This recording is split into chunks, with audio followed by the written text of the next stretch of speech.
de commencer le webinaire, merci à tous les participants. J'espère que tout le monde va bien. Donc, comme vous pouvez le voir, je ne suis pas David Frappa. Pour des raisons personnelles, David ne peut pas assurer les webinaires aujourd'hui. Donc, c'est moi, Étienne Choly, qui est membre de son équipe. Je suis sales engineer chez Data Galaxy, qui le remplace aujourd'hui pour présenter ce webinaire RGPD.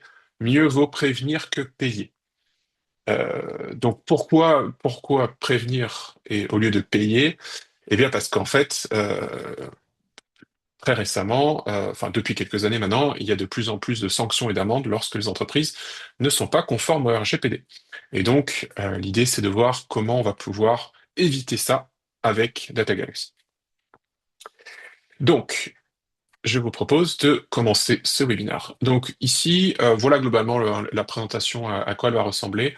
On va commencer par un peu de l'actualité, des présentations sur les dernières tendances, notamment cette année et l'an dernier, sur le RGPD, euh, plus particulièrement en Europe et en France. On aura ensuite une démonstration de Data Galaxy pour voir comment ça peut répondre justement à toutes ces problématiques RGPD. Et enfin, on aura un temps en fin de session pour répondre à vos questions et faire une conclusion. Donc, commençons au niveau des dernières informations sur le RGPD. Et là, très clairement, il y a un premier constat qui est totalement vrai, c'est qu'en 2026, le RGPD, c'est plus une option, c'est un enjeu business. Qu'est-ce que j'entends par là? C'est que aujourd'hui, les entreprises ne peuvent plus se permettre de dire pas de souci, le RGPD, on verra ça plus tard, pas d'inquiétude, etc. Non, en fait, c'est quelque chose qui aujourd'hui est crucial. La CNIL et les autorités européennes sont à cheval là-dessus. On verra en détail plus tard sur les points vraiment de vigilance. Mais voilà, les autorités accentuent les contrôles. Et on a des entreprises aujourd'hui qui ont eu des sanctions, qui ont eu des amendes qui sont chiffrées en millions, le record étant même à plus d'1 milliard d'euros d'amende, hein. On est quand même sur des montants astronomiques. Donc c'est quelque chose, c'est une réalité aujourd'hui. Et au-delà même en fait de l'impact financier d'avoir une amende énorme, qui est bien entendu fonction de la taille de l'entreprise, mais mine de rien l'impact financier est réel, mais on a aussi des impacts réputationnels, c'est-à-dire que vous avez une confiance qui est rompue avec vos clients, avec vos partenaires, avec vos sous-traitants et dans la presse aussi, surtout si vous êtes une grosse entreprise, dans la presse, vous allez avoir une très mauvaise publicité. Tout ça, c'est des choses qu'on veut évidemment éviter. Et donc, en fait, le point clé de tout ça, en fait, c'est que la question aujourd'hui, elle a changé. Ce n'est plus est-ce que je vais être contrôlé, ça devient quand est-ce que je vais être contrôlé. C'est une certitude que aujourd'hui, il va y avoir des contrôles RGPD et il faut se préparer à ça. Pour donner quelques exemples de l'actualité récente, donc là, c'est essentiellement l'an dernier et début d'année. Quelques entreprises qui ont eu justement des sanctions suite à des problèmes liés au RGPD. Par exemple, donc l'entreprise Shein, hein, le fast fashion que beaucoup de gens connaissent, ils ont eu 150 millions d'euros d'amende en septembre 2025 par la CNIL. Pourquoi? Parce que une gestion des cookies qui était pas correcte, avec des cookies déposés sans le consentement des utilisateurs qui naviguaient sur le site et un non-respect des règles sur les traceurs, hein, parce qu'évidemment, du shopping online comme ça, tout l'enjeu, c'est de récupérer les historiques de navigation, comprendre tout ça, avoir des trackers pour suivre l'utilisateur. Évidemment, hein, c'est le nerf de la guerre pour eux, mais il faut le faire avec un certain respect des utilisateurs et un respect des règles, et ils n'avaient pas respecté ça, donc 150 millions d'euros d'amende. Une autre entreprise énorme, évidemment, Google. Eux, ils ont eu 325 millions d'euros d'amende par la CNIL à nouveau. Donc évidemment, hein, pour Google, qu'est-ce que c'est 325 millions d'euros? Ça représente quand même un certain montant, mais c'est sûr qu'eux, on parle en milliards. Mais voilà, c'est quand même un certain montant. Et eux, dans ce cas-là, c'était des publicités insérées entre les courriels Gmail et sans l'accord des utilisateurs. Et à nouveau, un problème de cookies, l'utilisation de cookies sans le consentement, hein, la bannière j'accepte les cookies ou je refuse, ou alors les cookies uniquement techniques, elle n'est pas là pour rien, c'est pour demander le consentement des utilisateurs. On a deux exemples, cette fois plus petits, pour montrer que la réglementation ne s'attaque pas qu'aux gros, mais à tout type d'entreprise. Par exemple, là, on a une entreprise en France, Solocal Marketing Service, où la sanction, en l'occurrence, était de 900 000 euros, plus une injonction de cesser les pratiques avec astreinte. Donc, c'est quand même c'est costaud hein, comme sanction, c'est pas uniquement financier.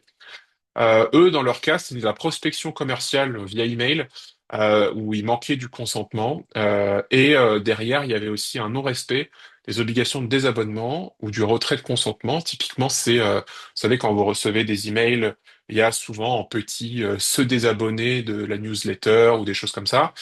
Ben là, c'était sûrement mal géré là-dessus et ça, la CNIL n'aime pas.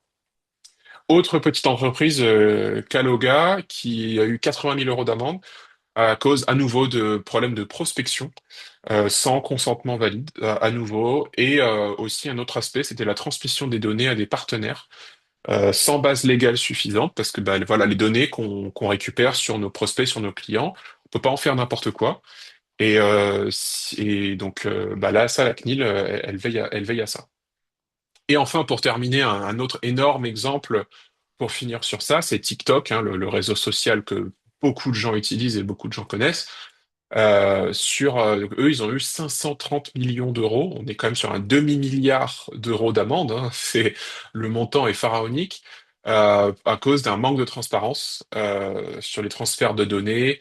Et un autre aspect, c'était des obligations non respectées à propos de des données sur les mineurs, où il y a une gestion très particulière sur ça, qui n'ont pas respecté. Donc voilà. On a ici quelques exemples réels et concrets des amendes qui ont été données sur la compliance RGPD qui n'étaient pas correctes. Comme je le disais en introduction, le record, je crois, c'est 1,2 milliard en 2023. Je crois que c'était Meta, si je ne dis pas de bêtises. Donc c'est quand même c'est costaud. Et en fait, ça arrive tous les mois, hein. Il y a même des sites qui font des best-of des amendes de ce mois-ci en France et en Europe. Donc c'est une réalité. C'est pas juste pour faire peur, c'est une réalité. La conformité RGPD, c'est quelque chose qui est contrôlé et il faut pouvoir se préparer. Les autorités européennes sont très actives, hein. Ces exemples, justement, ça montre qu'on est sur des montants importants. Et en plus, il y avait évidemment des grands groupes qui essaient de contourner les amendes en ayant tout un tas de filiales hein, avec des montages financiers et légaux pour dire ah mais en fait c'était la filiale qui n'a pas été compliant RGPD, c'est la filiale que vous avez contrôlée, donc l'amende elle est uniquement au niveau de la filiale et pas du groupe, donc forcément bah, l'amende au niveau du groupe c'est une goutte d'eau. Mais en fait, là justement, il y a eu un arrêt, il y a un peu plus d'un an maintenant, 13 février 2025, de la Cour de justice des communautés européennes, pour dire que les amendes maintenant c'est au niveau groupe et pas au niveau filial. C'est pour contourner un peu ces manœuvres qui étaient faites notamment par les très grands groupes. Donc qu'est-ce qui revient le plus souvent? Quels sont les motifs récurrents de sanctions? Bah, ça va être du consentement non valable, une transparence insuffisante sur la gestion des données, traitement des données personnelles non documentées. Donc ça, justement, c'est l'un des points qu'on va vraiment pleinement explorer ensemble avec Data Galaxy. Et un autre aspect, ça va être la durée de conservation mal justifiée. On ne peut pas garder indéfiniment des données, notamment lorsque les clients demandent le droit à l'oubli. C'est pas tout. Qu'est-ce qu'il faut faire attention cette année? Les grandes tendances à suivre, ben, ça va être, il y a un renforcement des contrôles sur le consentement. Il faut vraiment que le consentement soit explicite, granulaire. Il y a une responsabilisation accrue des sous-traitants, parce que ben, finalement, c'est comme on peut faire le parallèle avec l'impact carbone. Hein, c'est pas que l'entreprise, ça va être aussi bah, d'où ça vient, etc. Bah, c'est pareil avec les données personnelles. C'est qu'est-ce qu'on en fait avec les sous-traitants, qu'est-ce qu'on en fait avec les partenaires, etc. C'est très important. Il faut vraiment que ça touche tout l'écosystème. On a aussi des attentes fortes sur la durée de conservation. On peut pas garder indéfiniment les données des clients. Un aspect crucial, évidemment, c'est la conformité des usages à l'IA. L'IA, tout le monde se lance dessus. Les LLM, voilà, tout le monde est parti sur ça. Ce sera d'ailleurs ce sera d'ailleurs le sujet du prochain webinaire de David sur le IA Act en Europe. Hein, comment se préparer à ça. Mais voilà, l'IA, évidemment, hein, c'est un sujet d'actualité très fort et il faut faire attention à ce que ben, votre agent maison ou vos agents vos systèmes agentiques, etc., ne divulguent pas des informations personnelles parce qu'ils ont sûrement appris sur des données. Est-ce que vous êtes sûr que vous n'avez pas appris sur des données personnelles? Est-ce qu'il y a bien eu la anonymisation? Si c'est pas, si c'était nécessaire pour cet agent en particulier d'apprendre sur des données personnelles, est-ce qu'il y a bien des guardrails à l'intérieur pour pas divulguer ces informations personnelles à des utilisateurs non authentiques, enfin non, qui n'ont pas les bonnes accréditations? Tout ça sont des problématiques réelles hein, et qui arrivent de plus en plus fort dans la législation. Et enfin, on a une exigence de documentation complète, registre, cartographie, contrôle des flux de données. Donc ça, évidemment, c'est le créneau de Data Galaxy. Et la question centrale autour de ça, c'est comment est-ce qu'on s'assure que ce que vous ne tracez pas aujourd'hui ne devienne pas votre pire risque demain. Donc, qu'est-ce que ça veut dire? Aujourd'hui, peut-être que vous n'êtes pas encore tout à fait au clair sur la RGPD. Est-ce que vous êtes 100% certain de pouvoir retracer vos données personnelles? Est-ce que vous êtes 100% certain d'être, si vous avez un audit demain, est-ce que vous êtes serein? Oui, non. Euh, je pense que pour beaucoup, la réponse est non, vous n'êtes pas encore sûr. Peut-être que vous avez certaines personnes qui sont au courant, mais pas tout le monde. Est-ce que c'est systématisé? Voilà, c'est compliqué hein, pour les organisations. Et donc, on va voir avec Data Galaxy comment est-ce qu'on peut grandement simplifier ce travail et comment on peut accompagner nos clients pour être audit ready, pour être prêt en fait à subir un audit RGPD. Passons du coup à la démonstration et je vais tout de suite partir sur un cas d'usage assez classique qui est, en tant qu'utilisateur dans l'entreprise, j'utilise un rapport. Donc là, vous avez ici, je projette ici un rapport Power BI qui s'appelle Financial Performance Overview, un rapport tout ce qu'il y a de plus classique. Et on me dit de l'utiliser parce que je dois aller analyser, par exemple, bah, mes meilleurs clients, mes clients qui m'ont généré le plus de profit. Parce qu'on veut on veut avoir une bonne relation commerciale avec eux. Le problème, c'est que eh ben, avant d'utiliser ce rapport, je voudrais quand même être certain qu'il n'y a pas des données personnelles dedans et j'ai besoin d'être certain que je ne risque pas de me mettre en porte-à-faux vis-à-vis de mon organisation à utiliser un rapport qui contient peut-être des données sensibles. Donc pour ça, on va pouvoir en fait rechercher dans Data Galaxy, on va faire une recherche textuelle du rapport et en fait on arrive ici sur la fiche objet de mon rapport Financial Performance Overview. On a les informations de qui est propriétaire, qui est steward, donc ça c'est des informations de gouvernance très classiques. Et on a notamment, c'est le point qui nous intéresse ici, une classification. Je vois qu'il est classifié C2 confidentiel. Donc attention, évidemment, hein, c'est un rapport financier, on peut pas le partager à n'importe qui, même en interne. Donc c'est un rapport confidentiel et il est étiqueté RGPD. Donc déjà là, ça me met la puce à l'oreille au fait de dire attention, il y a des données sensibles là-dedans. Et si on regarde dans les descendants ici, on voit qu'on a quelques indicateurs, montant amortissement, montant ça à facturer, mais on a la dénomination client. Et la dénomination client elle-même est étiquetée RGPD parce que bah voilà, c'est une donnée spécifique qu'on ne peut pas partager n'importe comment. Donc maintenant, si je bascule ici sur Data Galaxy, vraiment le portail, je vais recharger la page, sur le portail Data Galaxy, on va regarder maintenant comment on peut documenter dans l'outil nos politiques de gouvernance et en particulier les politiques RGPD. Donc pour ça, on a un module de gouvernance ici dans lequel on va pouvoir définir des politiques ou policies en anglais. Par exemple, là j'ai mon groupe de politiques RGPD où en fait on va définir bah, qu'est-ce qu'on veut faire avec tout ça. Donc là on a plein d'explications. On va garantir aux individus le contrôle de leurs données personnelles, harmoniser les règles de protection, etc., etc., etc. Et on a à l'intérieur de ça d'autres assets qui vont être donc les policies. Par exemple, la première c'est une formation et sensibilisation une gestion des consentements, une gestion des sous-traitants, une notification de violation de données, etc., etc.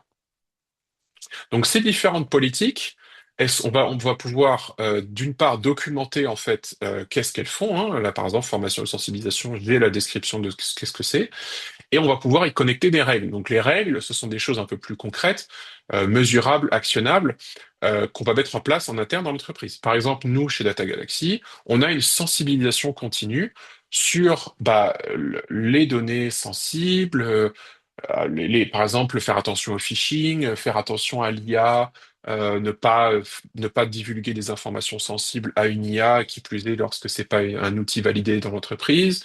Voilà, donc tout ça, c'est des choses qu'on peut mettre en place dans Data Galaxy, documentées dans Data Galaxy pour que tout le monde puisse y avoir accès. Ce qu'on peut faire aussi, c'est mettre tout ça en valeur de manière très graphique. Par exemple, là, j'ai une règle, c'est la notification d'évaluation de données. Je vais pouvoir documenter dans un diagramme. Qu'est-ce que ça veut dire? Donc là, en l'occurrence, on a un diagramme ici. Donc c'est un diagramme, c'est comme un Miro ou un whiteboard où on va positionner des assets du catalogue et on va pouvoir les bouger là comme on veut de manière très graphique. Par exemple, là, ici, là, c'est la politique pour dire qu'est-ce qu'on fait lorsque il y a une violation de données. Quelle est la politique de notification? Donc là, par exemple, la règle 1, c'est procédure de notification en 72 heures. Donc ça, c'est vraiment un asset du catalogue, hein. Tout incident doit être remonté immédiatement au DPO. Et ensuite, on a tout un process un peu plus concret. Donc on doit notifier. Donc au début, on va informer les responsables de service. Ensuite, on va mettre en place une réunion de crise. Et là, vous voyez, on a pu mettre un libellé customisé pour dire dans les 72 heures, on doit notifier la CNIL. Et dans les meilleurs délais, on doit informer les clients. Et après, on a une autre règle ici qui est de bien renseigner cet incident au registre des incidents. Ce qui est intéressant dans les diagrammes, c'est qu'on a ici en visualisation très rapide les propriétaires de chaque étape. Par exemple, là, c'est David et Élise qui sont responsables de cette étape. Donc, la réunion de crise, on va vouloir mettre ces deux personnes. Et ensuite, pour tout ce qui est notifié CNIL et informer les clients, c'est Élise et Martine. Donc Martine étant sûrement la personne en charge des communications extérieures, hein, en relations publiques par exemple. Ce qui est intéressant avec ces diagrammes, c'est que en fait, pour vous montrer hein, très rapidement, en fait, on peut vraiment aller positionner ici les objets du catalogue. On peut les positionner, par exemple, hop, là, on peut positionner l'objet ici et on va pouvoir après le relier aux différents autres, comme ça. C'est de manière très très graphique. Et on peut aussi, hop, par exemple, là, faire des trucs très graphiques ici pour mettre ensemble les objets. Voilà, donc c'est une fonctionnalité qui est vraiment intéressante pour les utilisateurs métiers afin de partager l'information et avoir quelque chose de très visuel, très graphique, très simple à comprendre. Si on prend maintenant un autre cas d'usage typique de la réglementation RGPD, ça va être un de mes clients demande enfin réclame son droit à l'oubli. Donc en fait, je dois aller effacer les informations que j'ai sur mon client. En l'occurrence, tout est centralisé sur l'email de mon client. Donc, ce que je dois faire, c'est aller dans les différents systèmes et aller supprimer l'email du client en question. Et en fait, ensuite, ça va purger mon système. Donc, le problème, c'est que des emails, ils sont sûrement stockés à plein d'endroits. Et là, comme ça, je ne sais pas où chercher. Donc, ce qu'on va faire avec Data Galaxy, c'est fonctionner de manière assez naïve et chercher l'email. Moi, personnellement, c'est l'approche que j'aurai. Donc là, j'ai plein de résultats techniques, du Postgre, du Power BI, du BigQuery, etc. Donc on a plein de résultats techniques parce que vous avez probablement de nombreuses technologies data dans votre écosystème, hein, dans votre système d'information. Mais là, on n'est pas encore à cette étape-là. Là, d'abord, ce qu'on veut chercher, c'est est-ce que j'ai quelque part mes emails clients? Alors c'est très probable, hein, mais au moins on veut voir la notion de métier. Donc je vais filtrer ici sur terme métier, et là j'obtiens donc ma notion d'adresse email sous une taxonomie client-client. Donc c'est bel et bien l'objet que je cherche. Donc l'adresse email ici, c'est pour communiquer avec lui. Elle est bien étiquetée RGPD, donc le travail a été bien fait. Et j'ai même ici toute une section P2I pour dire, bah, effectivement, les données sont à caractère personnel, DCP, sensibles. Et oui, c'est bien coché données personnelles, données sensibles. Je sais qui est le DPO, c'est Sébastien. Et le délai de conservation pour ces emails, c'est 6 mois. Voilà, tout est documenté, tout est clair. On est tous alignés grâce au glossaire métier de Zeta Galaxy. Mais là, j'ai fait qu'une partie du travail. En fait, là, je sais, j'ai les informations métiers sur mes emails. Je sais quelle est notre politique de gestion des données, qui est le DPO, qui est le propriétaire. Mais là, j'ai besoin de savoir où sont les données physiques dans mes systèmes d'information. Et donc là, je vais aller dans l'onglet Implémentation. Et c'est là, en fait, grâce à ce petit diagramme, que je vais pouvoir voir, ben, à gauche ici, j'ai ma notion d'adresse email, mais à droite, j'ai mes différents systèmes de stockage. Donc, par exemple, j'ai Salesforce dans lequel je vais trouver des emails clients, j'ai Databricks, j'ai SEMarchi, Postgre, etc., etc. Donc, en fait, dans tous ces différents systèmes, je vais avoir des emails clients. Et c'est tout à fait normal puisque en fait, vos données, il y a de la réplication de données forcément dans votre SI, puisque bah, vous avez au début un CRM, un ERP, peut-être des fichiers Excel, peut-être une base de données legacy, etc., que vous allez probablement consolider dans un data lake ou un data warehouse ou un lakehouse, peu importe, ou une data platform, peu importe la méthode que vous avez, sûrement même ensuite une couche sémantique avec du Power BI ou autre chose. Donc vous avez forcément les emails qui sont à plusieurs endroits, à des niveaux de qualité différents, à des niveaux d'agrégation différents. Et en fait, cet onglet implémentation vous permet de lister tous les endroits où il y a des emails. Maintenant, ce travail ici de faire des liens ou d'étiqueter les assets avec le RGPD ou étiqueter les données sensibles, etc., c'est du travail qui peut être assez fastidieux et assez long à faire. Donc pour assister, il est nécessaire ce travail, mais ça peut être quand même fastidieux. Donc pour assister les utilisateurs de Data Galaxy, on a un centre de suggestion IA ici qui va tourner en fait en background pour aider les utilisateurs. Par exemple, pour relier les termes métiers aux objets techniques, on a des suggestions de liens pour dire, par exemple, mon numéro de téléphone du client, il est peut-être dans cette colonne ici, dans DIM client, téléphone, il est peut-être dans cette colonne ici. Et je vais pouvoir accepter ou refuser la suggestion ici, et du coup, ça créera ou non le lien en fonction de ce que j'ai choisi entre les assets. Même chose ici, je peux filtrer sur les étiquettes et en particulier RGPD. Et là, l'idée, c'est de pouvoir, pour avoir ce moteur de suggestion qui peut dire, bah, peut-être que ces objets-là, il faudrait les étiqueter RGPD. Par exemple, nom, prénom du bénéficiaire, c'est bien une donnée RGPD. Donc là, typiquement, je pourrais valider, ou alors date de naissance de l'assuré, ça c'est très important. Je pourrais aussi valider pour appliquer l'étiquette RGPD sur cet asset. Et enfin, on a aussi de la suggestion sur les DCP, données à caractère personnel. Là, par exemple, tout ce qui est adresse email, civilité, code postal, etc., nom, prénom, enseigne, etc., tout ça, ça peut être des données personnelles, courantes, plutôt, hein, plutôt que sensibles, et on va pouvoir ici valider les suggestions. Donc en fait, là, ça permet vraiment de faire un travail de data stewardship assisté via des suggestions d'IA. Un autre cas de figure dans les problématiques RGPD, c'est par exemple, voilà, j'ai un audit qui est là, hein, le contrôleur il est derrière moi, il est en train de regarder les infos, et il me demande de vérifier que j'ai bien facilement accès aux emails pour les étiqueter. Donc là, par exemple, on va pouvoir aller dans le dictionnaire de données. Donc le dictionnaire, en fait, ça va être vos différentes bases de données que on va en fait ingéré pardon, via nos connecteurs, hein, ça peut être du Snowflake, ça peut être du Databricks, du BigQuery, etc., etc. On va ingérer les métadonnées et ensuite ce sera documenté dans le dictionnaire. Mais l'idée, c'est que bah, on va récupérer hein, des structures assez complexes. Hein. Par exemple, là, on a des tables avec des colonnes, etc.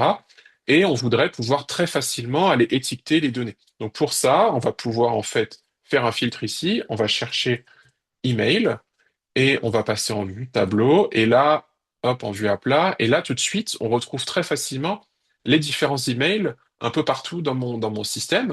Donc, ce que je peux faire hein, très facilement ici, c'est sélectionner mes assets, hop, étiqueter, on va étiqueter ces différents assets avec bah, le tag RGPD. On a aussi un P2I qui est là. Tout ça est customisable, bien sûr et on va du coup ajouter l'étiquette RGPD. Et donc maintenant, par exemple, là, ce champ ACC email ici, vous voyez qu'il est bien étiqueté RGPD. Donc ça me permet assez facilement de faire ce travail. Enfin, pour terminer cette présentation de Data Galaxy dans ce webinaire RGPD, euh, qu'est-ce qu'on a une fois qu'on arrive à un certain niveau de documentation, un certain niveau de maturité sur Data Galaxy? Et ben en fait, vous allez avoir la possibilité de constituer des data products, des produits de données, pour en fait les mettre à disposition de vos utilisateurs. Donc en fait, qu'est-ce que c'est un data product? C'est un ensemble de livrables data packagé, documenté, prêt à l'emploi avec son propre cycle de vie, que c'est vraiment avec du product management, donc c'est managé comme un produit en fait, et pas juste c'est un dataset dans Power BI, il n'y a pas de souci. Non, non, il y a vraiment tout un cycle de vie, du vrai ownership, etc. Et donc par exemple dans ce data product ici, c'est un export client actif avec une conformité RGPD, donc il est bien étiqueté RGPD, etc. Et j'ai ce qu'on appelle les points de consommation. En anglais, ce sont les output ports. Avec, par exemple, qu'est-ce que ça veut dire un client actif? Et donc pour vérifier qu'on est bien tous raccords sur qu'est-ce que c'est un client actif. Et j'ai un dataset client marketing avec un petit workflow de demande d'accès d'ailleurs pour vos utilisateurs métiers très pratique. Et par exemple, si je regarde ici mon dataset client marketing, donc là, ce sont des métadonnées plus techniques. Ici, j'ai le lineage. Donc le lineage, ici, ça me permet en fait de petit à petit, je vais mettre en grand, ça me permet petit à petit en fait de remonter à comment est constitué mon dataset. Et donc si je développe un petit peu là les petites flèches, je vais pouvoir en fait avoir de manière très précise, par exemple ici mon email, je peux faire de l'analyse d'impact ici pour mettre en surbrillance le chemin de mon champ email dans mon dataset client marketing qui remonte dans mon MDM. Dans mon MDM, c'est la colonne LB mail et lui-même remonte dans ce champ, pardon, dans ce process talent, et la source à la base, c'est du Salesforce et du SAP. Donc ça, c'est vraiment quelque chose de clé pour le RGPD, pour être compliant, parce que, en fait, comme on le disait en début de webinaire, le fait de pouvoir retracer, documenter et savoir d'où vient la donnée, comment elle est consommée, etc., c'est quelque chose qui est important en cas d'audit. Et donc le lineage est quelque chose de vraiment clé pour pouvoir être bien compliant face aux audits. Et donc Data Galaxy, pour toutes les raisons que j'ai présentées jusqu'à présent, est vraiment un outil qui va pouvoir être votre partenaire pour être compliant RGPD et ne pas être, on va dire, en, en crainte d'un audit, mais être préparé à celui-ci et être confiant en fait sur le fait de dire si demain j'ai un contrôle, eh ben, tout est documenté dans Data Galaxy, je suis tranquille. J'en ai terminé avec la démonstration Data Galaxy. Je vous propose désormais de passer, oups, à réponse aux questions si vous en avez. Donc, et là d'ailleurs, pendant que je vous laisse écrire vos questions dans le chat, et j'y répondrai bien sûr. Et si vous souhaitez aller plus loin avec Data Galaxy dans vos initiatives RGPD ou Data Product ou gouvernance ou autre, et ben vous pouvez scanner ce QR code ici pour aller plus loin avec nos équipes. Et ben, je vais copier-coller ce lien ici directement dans le chat. Et voilà. Donc n'hésitez pas hein, dans le chat en bas à envoyer vos questions. J'y répondrai avec grand plaisir.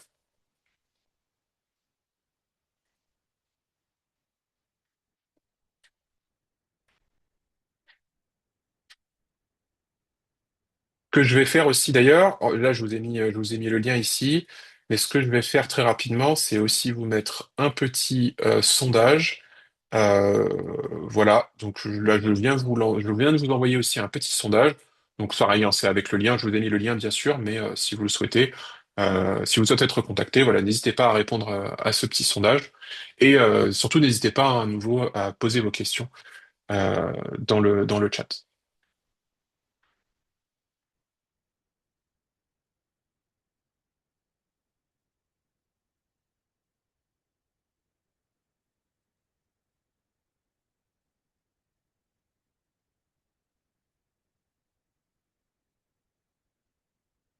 Alors, je vois que tout le monde n'a pas encore répondu au sondage, hein, donc n'hésitez pas à répondre au sondage. Et puis surtout, à nouveau, hein, il n'y a pas de mauvaises questions.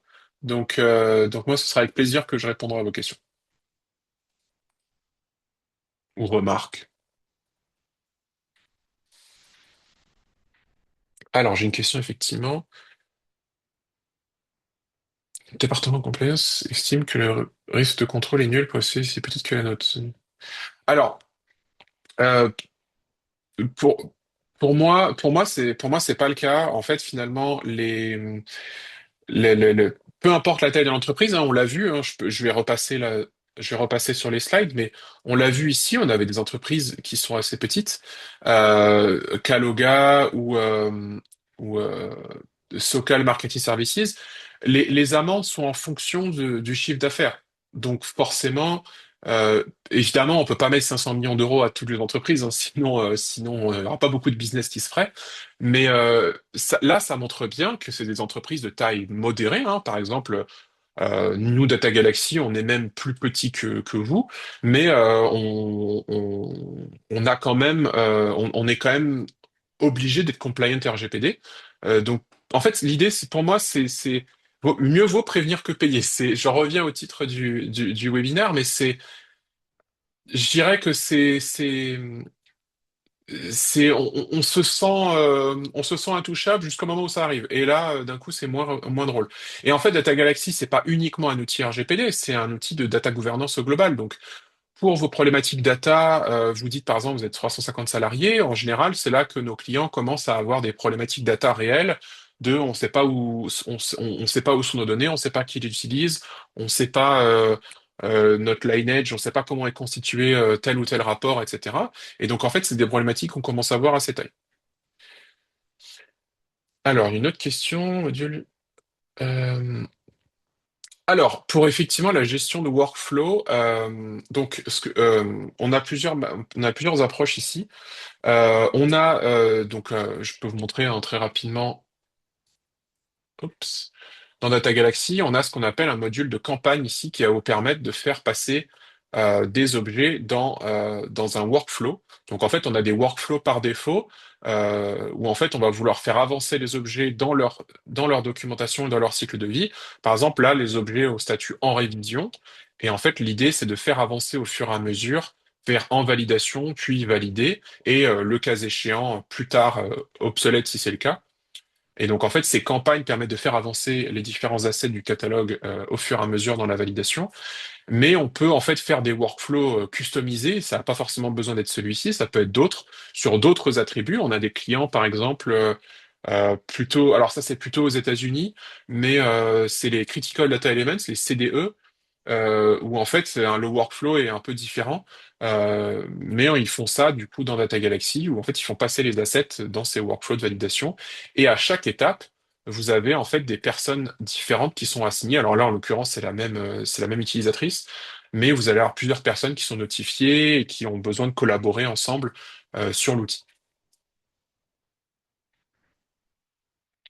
En termes de collaboration, d'ailleurs, je peux montrer très rapidement. On a la possibilité en fait d'écrire des commentaires ou de créer des tâches pour demander aux utilisateurs de faire des actions. Par exemple, si j'écris à mon collègue Alexandre ici, je peux lui dire mets à jour la description, s'il te plaît. Et en fait, lui va recevoir une notification dans Data Galaxy. Et d'ailleurs, je précise que cette notification, donc c'est avec la petite cloche là en haut ici. Et cette notification, il peut aussi la recevoir dans Slack ou dans Teams, selon l'outil de conversation que vous avez dans l'entreprise.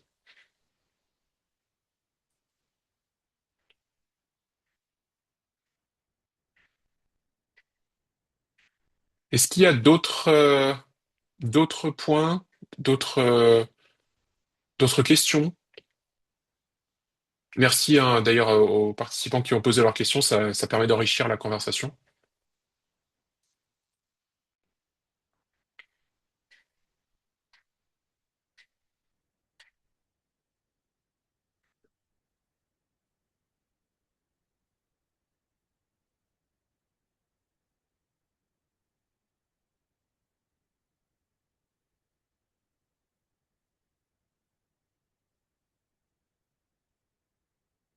Bon, écoutez, je pense qu'il n'y a plus de questions. Je laisse encore peut-être quelques secondes pour être sûr que quelqu'un ne soit pas en train d'écrire à son clavier vite, vite, vite.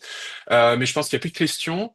Donc, bah écoutez, je vous remercie grandement pour votre présence et votre participation à ce webinaire. Merci aux personnes qui ont posé les questions, ça permet d'enrichir la conversation.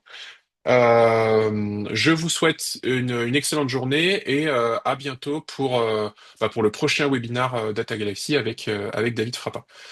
Merci à tous et excellente journée.